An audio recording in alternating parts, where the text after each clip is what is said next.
সুপ্রিয় দর্শক, সবাইকে স্বাগত জানাচ্ছি 𝗖𝗶𝘁 আয়োজিত নিয়মিত অনুষ্ঠান 𝗖𝗶 এনালাইসিস। আমি হাবিব রহমান আছি আপনাদের সাথে। অনুষ্ঠানটি সরাসরি সম্প্রচারিত হচ্ছে নিউ ইয়র্ক স্টুডিও থেকে। ট্যাক্স সিজন এখন শেষ পর্যায়ে প্রবেশ করেছে। বেশিরভাগ আমেরিকানদের জন্যই ট্যাক্স ফাইলিং ডেডলাইন হচ্ছে এপ্রিল 15, 2026 এবং এখনও হাজার হাজার লক্ষ লক্ষ হতে পারে ট্যাক্স পেয়ার এখন আছেন দ্রুত তাদের ট্যাক্স রিটার্ন জমা দেওয়া, রিফান্ড ক্লেম করা অথবা অন্তত আইআরএসের রুল মেনে চলার নিশ্চিত করার জন্য ব্যস্ত সময় পার করছেন এবং অ্যাকাউন্টিং ফার্মগুলো যথেষ্ট ব্যস্ত এখন। কিন্তু প্রতি বছরই একই প্রশ্ন উঠে আসে, কেন অনেকেই বড় ট্যাক্স রিফান্ড পান আবার অন্যরা খুব কম পান ফেরত। ওকে, বা কখনো কখনো উল্টো ট্যাক্স দিতে হয়, ট্যাক্স ও করেন আপনার আইআরএসের কাছে। আপনার বিজনেস স্ট্রাকচার কি সত্যি নির্ধারণ করে দেয় আপনি কতখানি ট্যাক্স দেবেন, অর্থাৎ the formation of the structure. আর কিছু ট্যাক্স পেয়ার আছেন অন্যদের তুলনায় বেশি অডিট হওয়ার ঝুঁকিতে থাকেন।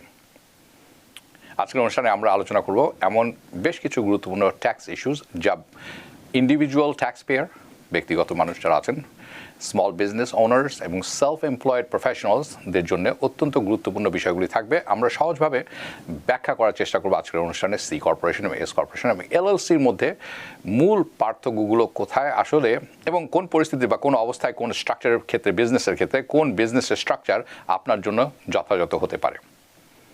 আমরা আরও আলোচনা করব আপনার ব্যবসা কোন স্টেটে ফরমেশন হয়েছে, অর্থাৎ গঠিত হয়েছে, সেটি কি ট্যাক্স এবং কমপ্লায়েন্সের ক্ষেত্রে কোনো পার্থক্য তৈরি করে কি না, কেন একজন ট্যাক্স পেয়ার থেকে আরেকজন ট্যাক্স পেয়ারের রিফান্ড অ্যামাউন্ট এত ভিন্ন হয়ে থাকে এবং আগামী বছর ট্যাক্স আউটকাম অর্থাৎ যেটা ফেরত পাওয়ার ব্যাপার আছে পাওয়ার জন্য আপনি বা আপনারা এখন থেকেই কী পদক্ষেপ নিতে পারেন।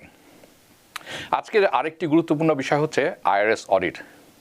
এই বছরে কারা তুলনামূলকভাবে বেশি নজরদারির মধ্যে পড়তে পারেন, কারণ অনেক রুল চেঞ্জ হয়েছে বিগ বিউটিফুল বিলের মাধ্যমে এবং করদাতারা যারা আছেন, ট্যাক্স পেয়ার আছেন, কীভাবে এই ব্যয়বহুল ভুল এড়াতে পারেন। ব্যয়বহুল সময়ের ক্ষেপণ, অর্থের ক্ষেপণ এবং পেরেশানির ব্যাপার তো আছেই। সবশেষে আমরা বিশেষভাবে কথা বলবো সেলফ এমপ্লয়েড ট্যাক্স পেয়ার, তাদেরকে নিয়ে। অনেক সময় ভুল করে অথবা ভুল বোঝার মাধ্যমে ট্যাক্স অথবা ভুল ট্যাক্স অ্যাডভাইস যারা পেয়ে থাকেন, বিভিন্ন ডিডাকশন নিয়ে থাকেন অথবা মিস করার কারণে তার উল্লেখযোগ্য পরিমাণে অর্থ হারান অথবা ফেরত পান। কিন্তু আসলে কি সেটা সঠিক কিনা, সঠিক নিয়ম বোঝা এবং আগে ভাগে পরিকল্পনা করা তাদের জন্য অনেক বড় পার্থক্য তৈরি করতে পারে। তাই আশা করি আপনি যদি একজন বিজনেস ওনার হয়ে থাকেন, একজন ফ্রিল্যান্সার হয়ে থাকেন, গিগ ওয়ার্কার, সেলফ এমপ্লয়েড অথবা শুধু ট্যাক্স সিস্টেমটা একটু ভালোভাবে বুঝতে চান, তাহলে আমাদের এই অনুষ্ঠানটি আজকের জন্য আপনার জন্য হবে অত্যন্ত গুরুত্বপূর্ণ। আজকের আলোচনায় আমরা আরও অনেক কিছুর সঙ্গে ফাইন্যান্সিয়াল ডিসিশনস নিতে সাহায্য করবে আপনাকে ভবিষ্যতের জন্য, শুধু এই বছরের জন্য নয়, সামনের বছরগুলোতেও। সো এই আলোচনায় আমার সাথে আজকে যোগ দিচ্ছেন Abdul Chowdhury, IRS enrol agent, dynamic tax and accounting services. Abdul Chowdhury, স্বাগত জানাচ্ছি আপনাকে। আসসালামু আলাইকুম, আশা করি সবাই ভালো আছেন। It's a lot of topic, ইনশাআল্লাহ আমরা সবকিছু কভার দিতে পারব। Whole lot of topics. Okay, আমি চেষ্টা করব সংক্ষিপ্তভাবে একটি প্রশ্ন আপনাকে তুলে ধরার জন্য এবং আপনার সাথে হয়তো বিভিন্ন প্রশ্ন আলোচনা করব। যারা দেখছেন, আপনাদের প্রশ্ন থাকলে আপনারাও প্রশ্ন করতে পারেন। যে নাম্বারটি দেখছেন অন স্ক্রিনে 646-307-9828 এই নাম্বারে। চলুন, ট্যাক্স ডেডলাইন যেহেতু চলে আসছে, আজকে এপ্রিল 8 তারিখ, এপ্রিলের 15 তারিখ ট্যাক্স ডেডলাইন, সেটি নিয়ে প্রথমে শুরু করা যায়। So tax deadline context. এই বছরের ট্যাক্স ফাইলিং ডেডলাইন হলো এপ্রিলের 15 তারিখ 2026। যারা এখনও তাদের ট্যাক্স রিটার্নের জন্য জমা দেননি, তাদের জন্য কি বিকল্প রয়েছে? যদিও গত সপ্তাহে আমরা হালকা আলোচনা করেছি, আরেকবার আমি চাই আপনি সবাইকে মনে করিয়ে দেন জিনিসটি। আর যদি কেউ নির্ধারিত সময়ের আগে ট্যাক্স ফাইল করতে না পারেন, অর্থাৎ এপ্রিলের 15 তারিখের আগে, তাহলে তাদের কি করা উচিত? চলুন শুরু করি এই জায়গা থেকেই। হ্যাঁ, সো আমরা এটা লাস্ট উইক আমরা এটা নিয়ে কিছু কথা বলছিলাম। সো নাম্বার ওয়ান থিং, আপনারা যখন আপনাদের অ্যাকাউন্টেন্টের অফিসে যাবেন, please make an appointment, call them, check to see ওরা আপনাদেরকে অ্যাকোমোডেট করতে পারবে কিনা না, রাইট? বিকজ এটা একটা ইম্পর্টেন্ট জিনিস, because lot of times accounting firms right now ওরা অনেক বিজি থাকবে। So you want to make sure that they could take you in. Secondly, আপনারা যদি যখন ট্যাক্স ফাইল করতে যাবেন, অল দ্য ডকুমেন্টস যেটা আপনাদের আছে সব কিছু আপনারা রেডি রাখবেন, right? You don't want anything to be missing. এখন লাস্ট মুহূর্তে অনেক ট্যাক্স ফাইলিং যখন আপনারা করবেন, তাড়াহুড়ো করে করার দরকার নাই। আপনাদের হাতে যদি সময় না থাকে, file an extension. Extension means আপনার এডিশনাল 6 মান্থস সময় দিবে ট্যাক্স ফাইলটা করার জন্য, ওকে? বাট রিমেম্বার, এক্সটেনশন কিন্তু আপনাকে পেমেন্ট করার সময় দেয় না, it just gives you the time to file, okay? So যদি আপনাদের কোনো পেমেন্ট থাকে বা প্রিভিয়াসলি আপনাদের পেমেন্ট ইউজুয়ালি দেওয়ার জন্য থাকে, try to make the payment. এবং কোনো কারণে যদি স্টিল আপনি এটা করতে পারতেছেন না, পালেন 0 এক্সটেনশন এবং ট্যাক্স ফাইলটা আপনারা সাথে সাথে পরের সপ্তাহ অথবা within basically as soon as possible আপনারা এটা ফাইল করার চেষ্টা করবেন। ওকে, সো এটির পরে যেটি সবচেয়ে বড় বিষয় আছে সেটি হচ্ছে রিফান্ড ডিফারেন্স, এবং রিফান্ড ডিফারেন্সের পরবর্তী যে জিনিস আমরা আলোচনা করব সেটি হচ্ছে অডিটের ব্যাপার। কারণ এই বছর আইনগত পার্থক্যর কারণে, বিগ বিউটিফুল বিলের কথা বলছি, অনেক পরিবর্তনের কারণে অনেকেই কিন্তু ট্যাক্সে ভুল করে থাকবেন। ট্যাক্স অন টিপস, এই ধরনের অনেক কিছু আছে, ওভারটাইম, ট্যাক্স অন ওভারটাইম, এই ধরনের অনেক কিছু উল্টোপাল্টা হয়ে গেছে। এটি কিন্তু একটা বড় ঝামেলা তৈরি করবে পরবর্তীতে। কিন্তু আমি সেখানে যাওয়ার আগে চলুন রিফান্ড ডিফারেন্স যেটি আছে, আব্দুল চৌধুরী, অনেক ট্যাক্স পেয়ারই আছেন, তাদের রিফান্ড অ্যামাউন্ট দেখে অবাক হয়ে যান। It could be huge, it could be small. অনেক কিছু আছে যেরকম মানুষ বড় রিফান্ড পান, অনেকেই আছেন অনেক বড় রিফান্ড পান, হিউজ রিফান্ড। আবার অন্যরা দেখা যায় যে যেরকম পাওয়ার কথা ছিল তার চেয়ে অনেক কম পেয়েছেন। আবার কখনো উল্টো হয়, তাদেরকে ট্যাক্স দিতে হচ্ছে যেখানে তারা ট্যাক্স পাওয়ার কথা ছিল। এই তিনটি সিনারিও আমাদেরকে একটু বুঝিয়ে বলুন। সো ফার্স্ট অফ, রিফান্ড কারা পায়, রাইট? আপনাদের রিফান্ড দুই জিনিস থেকে আসতে পারে। One is credits. ক্রেডিটস মানে কি? গভর্নমেন্ট আপনাদেরকে ক্রেডিট দিচ্ছে for different things. For example, আপনাদের যদি ছেলে মেয়ে থাকে 17 বছরের নিচে, ওরা গভর্নমেন্ট আপনাকে চাইল্ড ট্যাক্স ক্রেডিট দিবে, okay? Use child tax credit right now is $2,200। এবং যাদের রিফান্ডেবল ক্রেডিট মিনস যাদের কোনো ট্যাক্স নাই, আপনারা স্টিল $1,700 ফেরত পাবেন। আর্ন ইনকাম ক্রেডিট আছে, হোম এনার্জি এফিশিয়েন্ট ইমপ্রুভমেন্ট আছে, যেটা this is the last year, next year এটা থাকবে না। তারপরে অন্যান্য ভেরিয়াস ক্রেডিটের জন্য আপনারা সোলার ক্রেডিটও আছে, স্টিল এটা আপনার আগামী বছর থাকবে না, but right now you are getting solar credit as well, right? ওই ক্রেডিটের জন্য আপনারা অনেক সময় রিফান্ড পান। আরেকটা সিচুয়েশন হতে পারে যে আপনারা অনেক প্রি পেমেন্ট দিচ্ছেন। তার মানে কি, লেটস সে আপনার ইনকাম $200,000, ওকে? এবং আপনার অন্যান্য ইনভেস্টমেন্ট আছে একটা বিজনেসে যেটাতে অনেক লস হয়েছে, ওকে? সো নাও আপনার ইনকাম $200,000, W2-তে আপনি $200,000 ট্যাক্স দিচ্ছেন, বাট আলটিমেটলি দেখা গেছে যে আপনি ট্যাক্স দেওয়া লাগতেছে $150,000 উপরে। That means you prepaid, right? আপনি মনে করছেন income 200, but instead your income is 150, so না আপনি ওদেরকে ট্যাক্স বেশি দিচ্ছেন, that's why you getting some of that money back. Now also অনেকের যাদের হোম কেয়ার আছে, রাইট? আপনারা home health aide service provide করতেছেন আপনাদের বাবা মার জন্য, আপনাদের ওই ইনকাম ট্যাক্সেবল থাকে না। দ্যাট মিনস ওরা যদি এক বাসায় থাকেন আপনার সাথে, you not paying any tax on it. এবং আপনি যদি ফেডারেল ট্যাক্স, স্টেট ট্যাক্স দিয়ে আসছেন ওই W2 গুলোতে, you getting that money back as well, right? So there is various things যেটা আপনার রিফান্ড ট্রিগার করতে পারে। ওয়ান থিং আইল টেল ইউ ইজ, আপনারা যখন অনেকে আরেকজনের সাথে কথা বলেন, দাওয়াতে যান, আপনাদের ট্যাক্স রিফান্ড নিয়ে কথা বলেন, জাস্ট বিকজ আরেকজন মানুষ এত টাকা পাইছে ডাজন্ট মিন আপনার সেম সিচুয়েশন। সবার ইনকাম ডিফারেন্ট, বাড়ি আছে অথবা বাড়ি নাই, রেন্টাল প্রপার্টির income, expense, life settings, lifestyle, various things determine করে আপনার refund, okay? So it's not like all size fit অলস, নাথিং লাইক দ্যাট। সো সবার situation different. This is Y আপনারা যখন ট্যাক্স ফাইল করবেন, আপনার অ্যাকাউন্টেন্টের কাছে বোঝার চেষ্টা করবেন যে আপনার রিফান্ড কেন, কত টাকা আসতেছে। They will explain it to you. Okay, so আচ্ছা, আপনি চাইল্ড ট্যাক্স ক্রেডিটের কথা বলেছেন। একটি ব্যাপার আমাদের কমিউনিটিতে খুবই কম, কিন্তু আমি জিনিসটা আপনার কাছে একটু নিয়ে আসি। অনেকে আছেন যাদের অ্যাডাপ্টেড চাইল্ড থাকতে পারে, তারাও কিন্তু চাইল্ড ট্যাক্স ক্রেডিট নিতে পারেন। এটি যদি একটু ব্যাখ্যা করেন তাহলে আমার মনে হয় অনেকের কাছে this is a very new topic, যেটা আমরা কখনোই কভার করি না আসলে। So you probably talk about adoption credit, right? So yes, is let's say আপনি আপনার জন ছেলে মেয়ে আপনার অ্যাডপ্ট করে আনছেন, right? He's here now, he or she is here, social security number আছে, যদি 17 বছরের নিচে থাকে চাইল্ড ট্যাক্স ক্রেডিট আপনারা পাবেন। অনেকের আছে ফস্টার চাইল্ড মানে কি ইটস কাইন্ড অফ লাইক বাচ্চাদের কাস্টাডি আপনার okay you take care of the child lives with you আপনার ছেলে মেয়ে না হইতে পারে বাট কাস্টাডি আপনার foster child in a way child tax credit আপনারা পাইতে পারেন if it's young less than 17 years old. What you're referring to probably is adoption credit, right? Adoption credit হলে আপনি আরেক let's say একটা বাচ্চাকে আপনি অ্যাডপ্ট করতেছেন হয় বাংলাদেশ থেকে হোক অথবা ভেরিয়াস জায়গা থেকে হোক America whatever the case it is.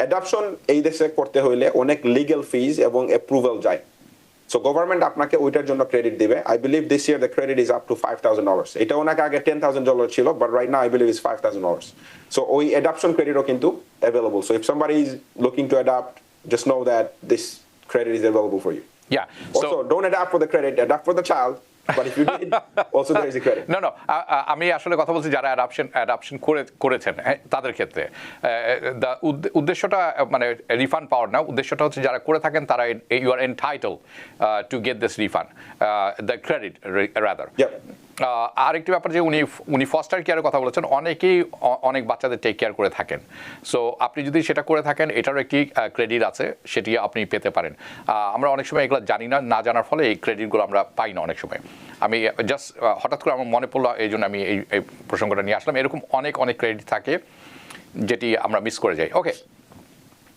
Planning for next year আমি অডিটে যাব কিছুক্ষণ পর প্ল্যানিং ফর নেক্সট ইয়ার কারণ এখন যেসব ট্যাক্স পেয়ার আছেন এই বছর তারা অনেকেই আছেন আমি অনেকের কাছে শুনেছি যেমনটি আশা করেছিলেন প্রত্যাশার তুলনায় কম রিফান্ড পেয়েছেন আগামী বছর the big beautiful bill remains the same এটা চেঞ্জ হচ্ছে না এটা আগামী 4 বছর চেঞ্জ হওয়ার সম্ভাবনা নেই 3 বছর অ্যাটলিস্ট রাইট তো এই যে আগামী বছর ভালো ট্যাক্স আউটকাম যদি তারা পেতে চান তাদের জন্য এই পাওয়ার জন্য তারা আসলে এই বছর কি ধরনের পদক্ষেপ নিতে পারেন কারণ এই বছর তো শেষ গত বছর এটা ট্যাক্স ফাইল এবার করছেন আগামী বছরের জন্য আপনি কি পরামর্শ দিবেন এবং এইটা আপনি 3টা ভাগে ভাগ করতে পারেন সেলফ এমপ্লয়েড যারা আছেন তাদের জন্য যারা ফ্যামিলি আছেন তাদের জন্য এবং যারা বিজনেস করছেন তাদের জন্য ওকে সো আপনি দুইটা জিনিস এখানে আপনারা দেখতে পারেন কি ইনকামগুলো non taxable that's one of the approach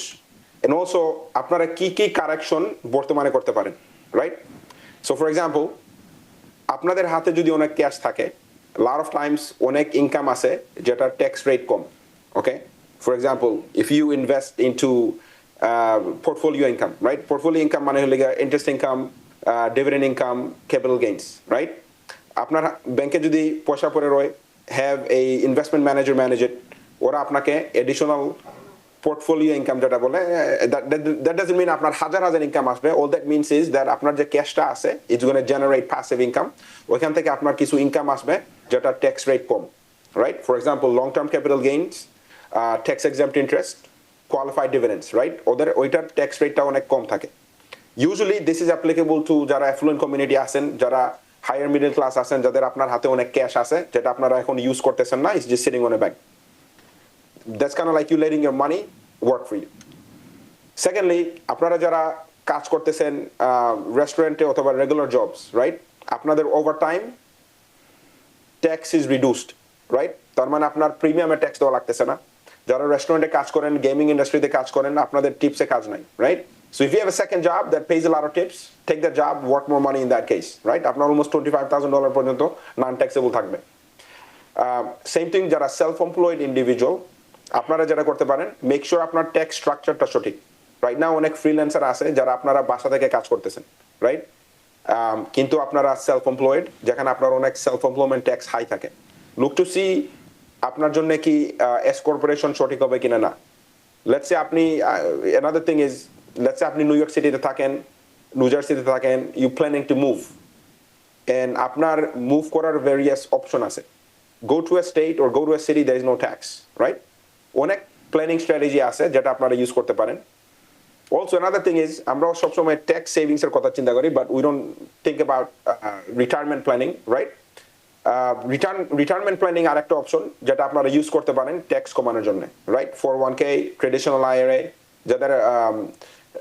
যাদের low income right now Roth IRA might make sense right so these are options যেটা আপনারা ইউজ করতে পারেন সবার জন্য সবটা অ্যাপ্লিকেবল হবে না বাট ইউ নেভার নো অনেকের আছে যেটা আপনারা ইউজ করতে পারেন that will you'll be surprised by how much money you could save আপনি যদি সবগুলো আস্তে আস্তে করে ইউজ করা শুরু করেন।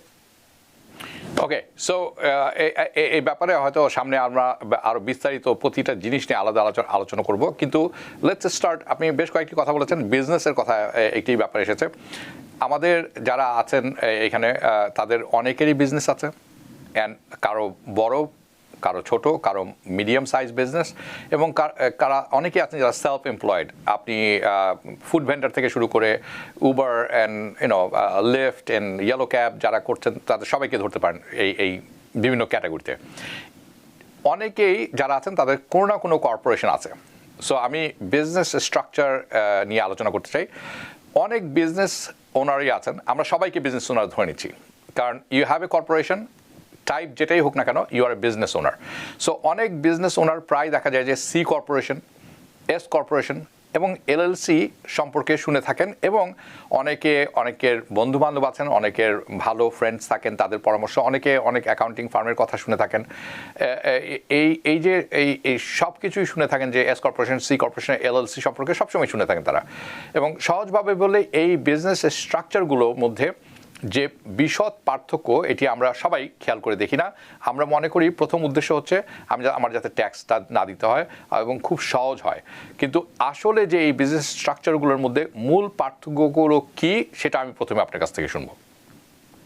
ওকে, so it's easy to understand যদি আপনারা সব স্টেপটা বুঝেন, রাইট? তো রাইট নাও আপনাদের যারা ব্যবসা আছে, আপনাদের কোনো স্ট্রাকচার নাই, আপনারা হইলেন সোল প্রোপ্রাইটার। তার মানে কি, আপনার যে ইনকাম এবং এক্সপেন্স আসবে ওইটা আপনার পার্সোনাল ট্যাক্স ফাইলে গিয়ে ঢুকবে। ইজি, আপনার আলাদা কোনো ট্যাক্স ফাইল নাই, এটাকে বলে স্কেডিউল সি। এখন নাও লেটস সে অবভিয়াসলি আমেরিকায় অনেক সেলফ এমপ্লয়েড ইন্ডিভিজুয়াল, এবং গভর্নমেন্ট চাইছিল যে এই সেলফ এমপ্লয়েড ইন্ডিভিজুয়ালকে লায়াবিলিটি প্রোটেকশন দেওয়ার জন্য, right? So what can they do? এখন একজন স্মল বিজনেস পার্সন যদি এখন লায়াবিলিটি প্রোটেকশন করতে চায়, ইউ উড থিঙ্ক অন্যান্য দেশে কর্পোরেশন বানানো লাগে, right? But here you have another option. আপনার বিজনেসটা থাকবে, except now আপনি একটা LLC তৈরি করবেন, right? Limited Liability Corporation. What that does is, এইটা আপনাকে আপনার যে সেলফ এমপ্লয়েড sole proprietor ব্যবসা, it's just gonna stay the same, কোনো কিছু চেঞ্জ হবে না, শুধু আপনাকে লায়াবিলিটি প্রোটেকশন দিবে। Of course আপনার নতুন একটা EIN নাম্বার থাকবে, নতুন একটা এন্টিটি হবে, বাট আপনার ট্যাক্স ফাইলিং এর জন্য কোনো কিছু চেঞ্জ হবে না। অনলি টাইম এটা চেঞ্জ হবে যদি আপনার এলএলসি তে আরেকটা পার্টনার থাকে। ওকে, সো দ্যাট মিনস এলএলসির যে ইনকাম আপনার আলাদা ট্যাক্স ফাইল করবেন যদি মাল্টিপল পার্টনার্স, আদারওয়াইজ আপনার ট্যাক্স ফাইলে গিয়ে অটোমেটিকলি ঢুকবে। You pay self employment tax, you pay income tax. So now আপনি দেখলেন, ওকে ফাইন, আমার সোল প্রোপ্রাইটারশিপ আছে, আমার এখন লায়াবিলিটি প্রোটেকশন আছে, how can I reduce my self employment tax, right? So then your like, okay, S corporation might make sense, right? S corporation basically means এটা একটা corporation, but ওইটাতে আপনার corporation tax দেওয়া লাগে না। এলএলসির মতো আপনার পার্সোনাল ট্যাক্স ফাইলে গিয়ে ইনকামটা ঢুকবে, right? Now small businesses S corporation LLCs make sense, কারণ আপনারা ওইটাতে ডাবল ট্যাক্সেশন হবে না। ডাবল ট্যাক্সেশন মানে কি? What that basically means is, let's say Nike, Amazon, ওদের যদি ইনকাম থাকে, ওরা ইনকাম ট্যাক্স দিবে ফেডারেল গভর্নমেন্ট এবং স্টেট গভর্নমেন্টকে। তারপরে ওদের যে পয়সা বাকি রয়েছে, ওই নেট ইনকাম থেকে ওরা আপনাকে ডিভিডেন্ড দিতে পারে, right? Kind of like profits, money from the profit. আপনারা যখন ডিভিডেন্ড পাবেন, ওইটাতে আপনারা আবার ট্যাক্স দিচ্ছেন, tax twice. S corporation LLC avoids that double taxation, এটাকে বলে pass through entity, right? So now the last option, we went through S-Corp, LLC, is easy to understand, right? C-Corporation comes into play, যাদের একটা corporation বানাচ্ছেন for somebody যারা বাইরে থেকে investor আনবে, অথবা যাদের সোশ্যাল সিকিউরিটি নাই, ওরা ফরেন ইনভেস্টার্স, অথবা ওরা চাচ্ছে যে ওদের কর্পোরেশনে যে পার্টনারগুলো থাকবে, পার্টনারের ভেরিয়াস জাতীয় পার্টনার থাকতে পারে। কারণ এস কর্পোরেশনে লিমিটেশন আছে, 100 জনের উপর পার্টনার থাকতে পারবেন না। আর একটা কর্পোরেশন এস কর্পোরেশনের পার্টনার হইতে পারবে না। So C-Corp doesn't have all of those limitations. LLC doesn't have all of those limitations. So the bottom line here is that এক একটা tax structure এক একটা pros and cons, right? এখন আপনার জন্য যদি LLC ভালো হয়, আরেকজনের জন্য LLC ভালো না হইতে পারে, depends.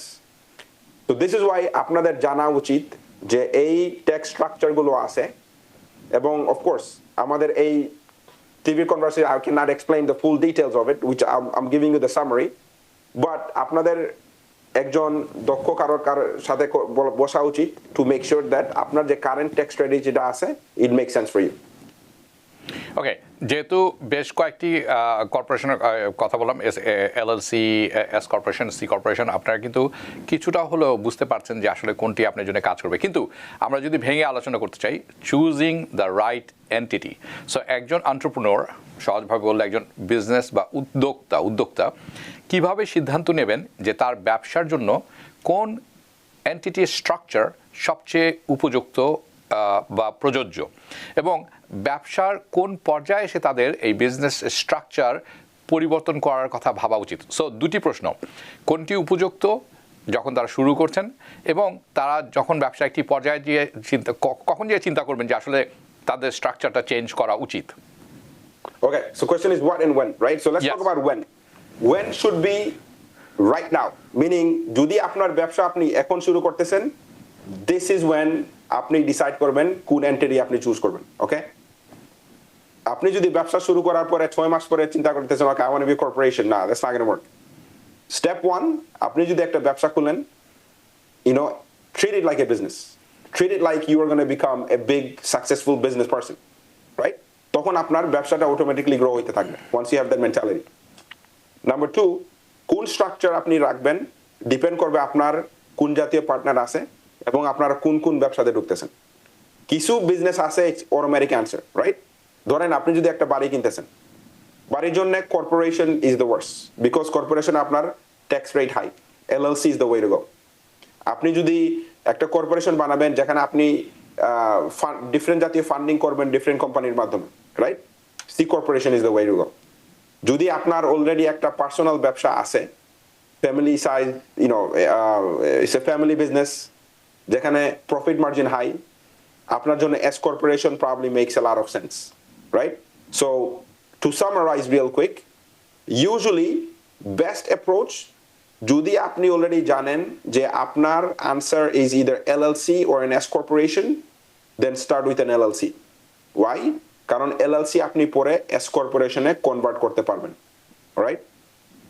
If you are not sure, but আপনি জানেন যে আপনি S corporation is the way to go, and C corporation you don't know, either way আপনি যদি বুঝতে পারতেছেন যে আপনি কোন ব্যবসাতে আছেন, even if you decided that আপনি C corporation already create করে ফেলছেন, which is okay, it is still S corporation A conversion করা যাবে for tax purpose, as long as আপনার বিজনেস পার্টনারের ক্রাইটেরিয়াটা ম্যাচ করতেছে।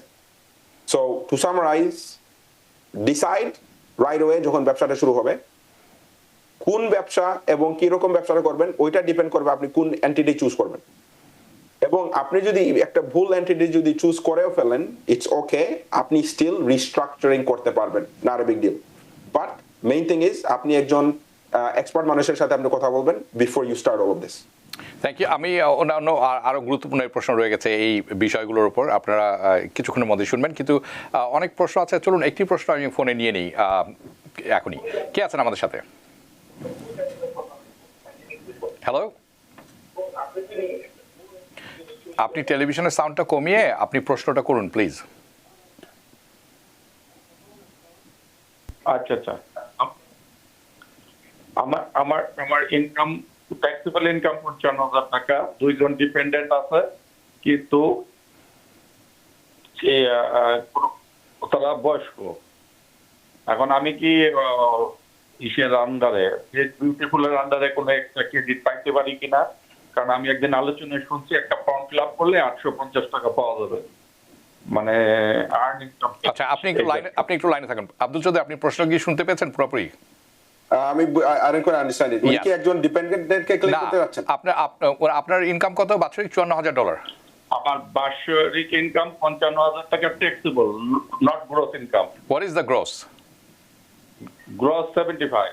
ওকে, so forget about taxable and untaxable. আপনার মানে আপনার গ্রস ইনকাম হচ্ছে 75,000, ঠিক আছে? এটা কি W2 না 1099? 1099 W2 সব মিলে। ওকে, দুটি মিলে আপনার এই ইনকাম। আপনার বাসায় দুজন ডিপেন্ডেন্ট আছে আপনার, তারা বয়োবৃদ্ধ, রাইট? হ্যাঁ। ওকে, আপনি চাইল্ড আমার চাইল্ড নাই আর কি। ঠিক আছে, অসুবিধা নেই। আপনার কোনো বাচ্চা কাচ্চা নেই, আপনার দুজন বয়োবৃদ্ধ লোক আছেন যাদেরকে আপনি টেক কেয়ার করে থাকেন। আপনার প্রশ্ন হচ্ছে, আপনি শুনেছেন কোথাও যে $850 পাওয়া যেতে পারে প্রতি মানে ব্যক্তি হিসাবে যাদের টেক কেয়ার আপনি করছেন, এটা সত্য কিনা, এটাই তো আপনি জানতে চাচ্ছেন? না না না, আমি শুনেছি যেটা হাসিম সাহেব বলছে যে আপনি আর্ন ইনকাম ট্যাক্স ক্রেডিট পেতে পারি $850 মতো। সেটা হলো let's cut this short real quick. Okay, ঠিক আছে। Basically number one, আমরা বুঝতে পেরেছি আপনার প্রশ্ন। Abdul Chowdhury, please. Income credit পাবেন না, number 1, because earn income credit পাইতে হইলে ছেলে মেয়ে থাকা লাগে younger than 19 years old or younger than 23 years old in college. So আপনার ইনকামটা ওই রেঞ্জের বাইরে, ওকে? সো আপনি যদি আর্ন ইনকাম ক্রেডিট পান, আপনি আর্ন ইনকাম ক্রেডিট পাবেন শুধু আপনার উপরে, বাট আপনার income already high. I think for one person married is like 17,000 without any kids. আপনি যদি আপনার বাবা মাকে যদি ক্লেম করেন, আপনারা ডিপেন্ডেন্ট ক্রেডিট পাইতে পারেন, which is $500 per person, right? So which is about $1,000. Then আপনার স্টেটের জন্য আরো কিছু পাইতে পারেন। So maybe that's the 850 you are talking about, I think. But এটা সবসময় ছিল, আগে এটা ছিল না। Basically $500 for federal, স্টেটের জন্য একটু credit, maybe that's the 850, I don't know. Aside from that, $850 কোনো ক্রেডিট আমার জানা মতে নাই। I don't think so. Okay, so মানে সোজা কথা যেটি হয় যে আপনি তাদের জন্য কোনো আর্ন ইনকাম ক্রেডিট নেই। আর্ন ইনকাম ক্রেডিট কয়েকটি জিনিসের উপরে ডিপেন্ড করে। একটি অন্যতম ব্যাপার হচ্ছে আপনার ইনকামটি কত। যত ইনকাম আপনার বাড়তে থাকবে, আর্ন ইনকাম ক্রেডিট ততই কমতে থাকবে, এটি কিন্তু মনে রাখবেন। অ্যান্ড 65 and up আপনি কিন্তু আর্ন ইনকাম ক্রেডিট অনেক কমে যাবে। Okay, so this is one thing. Second হচ্ছে, এটা শুধুমাত্র প্রযোজ্য আপনার ছেলে মেয়েদের প্রতি, এবং সেটারও একটি বয়স সীমা আছে। আপনি যদি ডিপেন্ডেন্ট হিসাবে তাদের ক্লেম করতে চান, ইউ ক্যান, আই গেস। কিন্তু এই যে $850 কথা যেটি বললেন, সেটি আসলে সেরকম কিছু আমাদের ট্যাক্স প্রিপেয়ার যিনি আছেন, IRS enrol agent, he is been doing this for অনেক বছর ধরে। Let's go to the there's no such credit. I'm sorry, what? Yeah, there's no such credit. হ্যাঁ, সো সিম্পল কথা হলো এরকম কোনো কথা আসলে নেই। এবং আপনি হয়তো ওনার সাথে আরেকটু কথা বলে আরেকটু পরিষ্কার হওয়া, হয়তো আপনি ভুল শুনেছেন, হয়তো বা আমি জানি না। Okay, so please, but don't take a risk. আমি কিছুক্ষণ পরে অডিটের ব্যাপারে আসবো, তখন এই ব্যাপারগুলো আরেকটু পরিষ্কার হবে, কারণ this is very important topic যেটি আমরা এখনো আলোচনা করিনি। ওকে, আমরা যেহেতু স্টেটের বিভিন্ন কর্পোরেশনের কথা বলছিলাম, একটি গুরুত্বপূর্ণ ব্যাপার হচ্ছে, অনেকেই নিউ ইয়র্কে থাকেন বা ক্যালিফোর্নিয়াতে থাকেন। আমরা জানি these are high tax taxable income tax state. So এই যে স্টেট অফ ইনকর্পোরেশন, অনেক কোম্পানি অন্য কোথাও ব্যবসা পরিচালনা করলেও, অর্থাৎ কেউ থাকেন নিউ ইয়র্কে, ব্যবসা করছে নিউ ইয়র্কে, কিন্তু ডেলওয়্যার বা ওয়াইওমিংয়ের মতো স্টেটে রেজিস্টার করে থাকেন। ট্যাক্স বা লিগাল পার্সপেক্টিভ থেকে কোন ব্যবসা কেন স্টেটে গঠিত হয়, এটা কি সত্যি গুরুত্বপূর্ণ? মানে কোন স্টেটে আপনি এটা ফর্ম করেছেন, does it really matter? Yes, এটা ম্যাটার করে, অফ কোর্স। নাও ইউজুয়ালি আপনারা দেখবেন সব বড় বড় কর্পোরেশনগুলো ডেলাওয়্যার স্টেটে ইনকর্পোরেট হয়, right? Why is that? The reason Delaware state is এটা very common, কারণ হলো গিয়া in Delaware the জজ এবং লয়াররা কর্পোরেট রুলগুলো খুব ভালো বুঝে, right? So lot of Times যদি কোনো লসুট হয় যে কোনো জায়গায়, ওদের হোম মিনিং ইনকর্পোরেটেড স্টেট যেটা ডেলাওয়্যার, ওইখানে কেসটা হবে, যেখানে কেসগুলো অনেক কুইকলি মুভ হয় এবং অনেক সময় কর্পোরেশনের আন্ডারে ওরা ফেভারটা পায়। অলসো ডেলাওয়্যার স্টেটে প্রাইভেসি রুলস ইজ গুড, মানে ডেলাওয়্যার স্টেটে ওরা ডিসক্লোজ করে না ওনার কারা।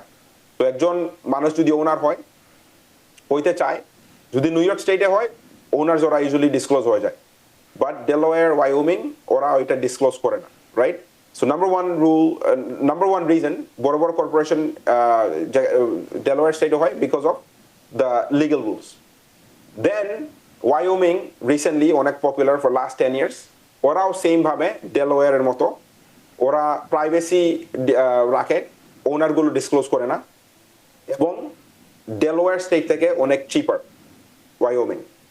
তো নাও আপনারা যারা বাসা থেকে ব্যবসা করবেন অথবা whatever the case it is, regardless of কোন স্টেটে আপনি ইনকর্পোরেশন করেন, doesn't matter, this two rules. Number one is আপনার যেখানে এমপ্লয়ি আছে ওই স্টেটে আপনার ইনকর্পোরেট করা লাগবে, রেজিস্টার করা লাগবে। আপনি যে জায়গায় আপনার অফিস আছে ওই জায়গায় আপনার রেজিস্ট্রেশন করা লাগবে। সো দ্যাট মিনস আপনি যদি ওয়াইওমিং এ ইনকর্পোরেশন করেন এবং আপনার নিউ ইয়র্ক স্টেটে আপনার ব্যবসা এবং নিউ জার্সিতে আপনার ওয়্যার হাউস, দ্যাট মিনস আপনার নিউ ইয়র্ক স্টেটে রেজিস্ট্রেশন করা লাগবে এবং নিউ জার্সিতে রেজিস্ট্রেশন করা লাগবে। Why? Because you have nexus. Nexus basically means that আপনার ওই স্টেটগুলোতে ব্যবসা আছে এবং স্টেট ডিটারমিনেশন করছে যে আপনার ওইখানে registration is a must. So that means আপনি যদি ডেলাওয়্যার স্টেটে অথবা ওয়াইওমিং এ যদি রেজিস্ট্রেশনও করেন, ডাজন্ট ম্যাটার, আপনি যে জায়গায় located you still have to register there. That means আপনার দুইটা স্টেটে রেজিস্ট্রেশন করা লাগবে। Rule of thumb to keep it simple, যদি আপনাদের cost is not an issue, তার মানে আপনারা যখন ইনকর্পোরেশন করবেন, ইনকর্পোরেশন করতে কত টাকা যাবে ওইটা যদি বিগ ডিল নয়, তাহলে choose Wyoming and Delaware. I usually like Wyoming because it's cheaper. এবং তারপরে যে স্টেটে আসেন ওই স্টেটে আপনারা ফরেন কর্পোরেশন হিসেবে রেজিস্ট্রেশন করবেন। If that doesn't work, then at least incorporate in the state you are living in. কথা বলছেন? So rule of thumb, you must register in the state you are living in or working from.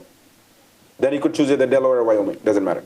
Yeah. One thing I want to add, yes. আপনারা যদি foreign individual হয়ে থাকেন, that means আপনারা আরেকটা দেশ থেকে আসছেন, Canada, Bangladesh, whatever country you're in, always choose either Delaware or Wyoming because আপনার ওই স্টেটগুলোতে স্টেট ফাইলিং নাই। So that's your straight answer over there. I hope it helps. এর মধ্যে আরো অনেক ব্যাপার আছে যেটি পরবর্তীতে আমরা হয়তো আরো ভেঙে আলাপ করব, কারণ it requires a lot of time. And এক্সাম্পলের মাধ্যমে হয়তো করবো আমরা পরবর্তীতে, তখন আরো বেশি পরিষ্কার হবে। Okay, that brings me to audit risk. Audit হচ্ছে, অনেক বেশি অডিট হচ্ছে আগের চেয়ে। সো অডিট রিস্ক সাম্প্রতিক বছরগুলোতে আইআরএস তাদের এনফোর্সমেন্ট বাড়িয়েছেন, সেটি আপনারা অনেকেই শুনেছেন। TVN24-এ আমরা অনেকবার বলেছি, বিভিন্ন খবর মাধ্যমে, মিডিয়ার মাধ্যমে আপনারা জানেন যে সাম্প্রতিক বছরগুলোতে আইআরএস এনফোর্সমেন্ট বাড়িয়েছে, তাদের কর্মী সংখ্যা বাড়িয়েছেন অডিট ডিপার্টমেন্টে। সো কী ধরনের ট্যাক্স রিটার্ন বা কোন পরিস্থিতিতে আইআরএস অডিট হওয়ার সম্ভাবনা বেশি থাকে, এটি যেমন প্রশ্ন, এবং এই বিগ বিউটিফুল বিলের আন্ডারে অডিটের সম্ভাবনা আরো কতখানি বেড়ে গেল বলে আপনি মনে করেন? ওকে, সো আই থিঙ্ক এখন যেটা হবে, যেটা অলরেডি আইআরএস কয়েকটা বছর ধরে করতেছে, ইউজুয়ালি আপনি এখন যদি দেখেন, right, at the end of the day আইআরএসও একটা গভর্নিং এন্টিটি, যাদের ওদের বাজেট আছে, রাইট, ওদের একটা ইনকাম করা লাগবে এবং ওদের একটা এক্সপেন্স আছে। ওদের ইনকামটা কি? আপনারা যত টাকা ট্যাক্স দিবেন, প্লাস ওরা যদি আপনাকে অডিট করে, অডিট করার পরে যত টাকা আসতেছে ওইটা ওদের লাভ। এখন ধরেন ওরা অডিট করতে গেল এবং অডিট করার সময় আপনার একটা অডিটর যাচ্ছে, অডিটরের travel expense, meals, whatever the case it is, ওদেরও একটা কস্ট আছে, তাই না?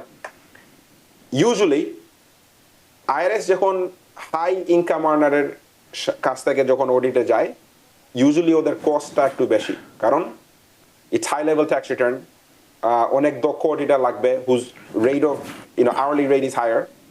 তারপরে ওদের অনেক লিগ্যাল টিম থাকে যেখানে it's a back and forth, right, যেখানে আইআরএস এর অডিটের কস্ট অনেক সময় হাই থাকে, and at the end of the day ওরা অনেক সময় অডিটটা হেরে ফেলে, তাই না? তখন ওইখান থেকে কোনো ইনকাম আসতেছে না।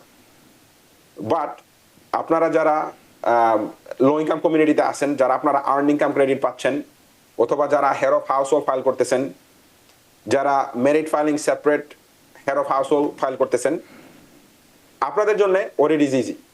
অল ইট ইজ একটা অটোমেটেড লেটার পাঠাবে, আইআরএস দেখবে যে এই ট্যাক্স ফাইলে কি আর্ন ইনকাম ক্রেডিট আছে কিনা না, এবং যদি আর্ন ইনকাম ক্রেডিট ম্যাক্সিমাম $7,000 থাকে, how much did this individual get on this credit.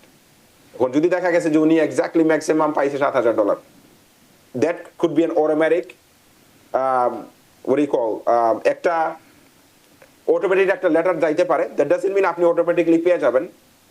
Maybe out of 100 they might send 5, 10, whatever the case it is. But আমি যেটা বলতেছি, আর্ন ইনকাম ক্রেডিট যারা পাচ্ছেন এবং হেড অফ হাউস হোল্ড যারা পাচ্ছেন, আপনাদের জন্য অডিটটা আইআরএস এর জন্য খুবই ইজি। ওরা বলবে তুমি আমাকে ডকুমেন্টেশন প্রুফ দাও, proof of address, proof of relationship, proof of income, and that's it. আপনি যদি ওই 3টা ডকুমেন্টস তৈরি করতে পারেন, it's easy for them to pass it, it's easy for them to fail it, right? So এই কারণে আপনারা যারা ওই সিচুয়েশনে আছেন কেয়ারফুল থাকবেন। এবং যাদের সেলফ এমপ্লয়েড ইন্ডিভিজুয়াল যারা আপনারা আছেন এবং আপনাদের W2 জব আছে এবং আপনাদের সেলফ এমপ্লয়েড জব থেকে অনেক লস আছে, that's another audit, right? Another flag. ওইটাতে আপনার যদি সব ডকুমেন্টেশন থাকে ইউর গুড, বাট যদি ডকুমেন্টেশন না থাকে দেন ইউ কুড ওwe a lot of money, right? So those cases can go both ways. But আমি যেটা বলতে চাচ্ছি যে although IRS এর এনফোর্সমেন্ট ডিপার্টমেন্ট কমে যাচ্ছে, তার মানে নয় যে IRS আপনাকে অডিট করবেন। they are going to try to get easy cases যেখানে ওরা কুইকলি জিততে পারবে। ওরা যদি আপনাদের 100 জনকে যদি EIC লেটার পাঠায়, even if they win 10, they're not sending anybody out to audit. ওরা আপনাকে অটোমেটিক লেটার পাঠাচ্ছে, you send the documents and they look in the office.